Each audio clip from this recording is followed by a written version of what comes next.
Hype.Up claims to have been contracted by NTB in 2023 to promote Namibian tourism in Ghana and other West African countries. However, despite fulfilling their contractual obligations, it has not received its payment yet. Meanwhile, NTB says its investigation found that the invoices in question were issued 5 months before agreements were formalized, raising fraud concerns. The board also stated that the 3 service agreements were signed by Hype.Up. In response, Hype.Up refutes the claims, describing them as flawed, malicious and serious. Fortunate that the board never had an idea to scrutinize even the information, because I, who is involved in this matter, whose name has been mentioned, is available. I've never even declined any time when I was approached, but I was never approached. So that could have been starting points. But what, as we are saying, is that there was no fraud committed.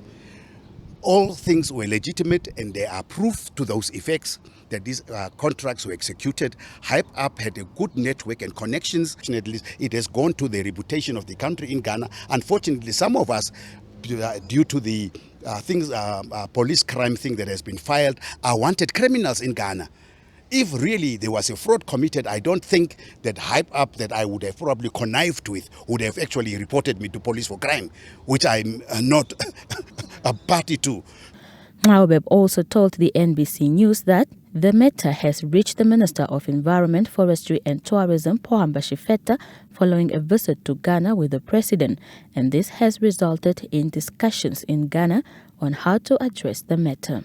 Been set around the table and could have been resolved, and it should not have come to this stage where very inaccurate information was publicized, which are tarnishing the images of the others and which need to be corrected. NTB also claims that Hype.Up did not render services under the agreements.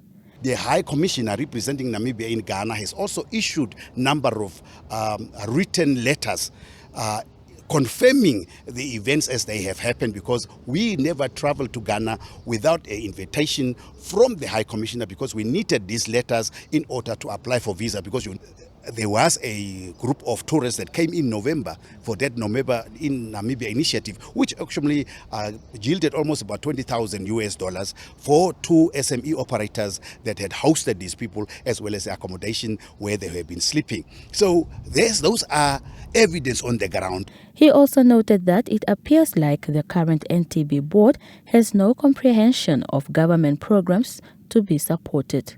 Hype.Up has also written a letter to NTB's board chairperson stating that NTB's claims are an assassination to his character and damaging to his reputation. July Nafuka, NBC News, Windhoek.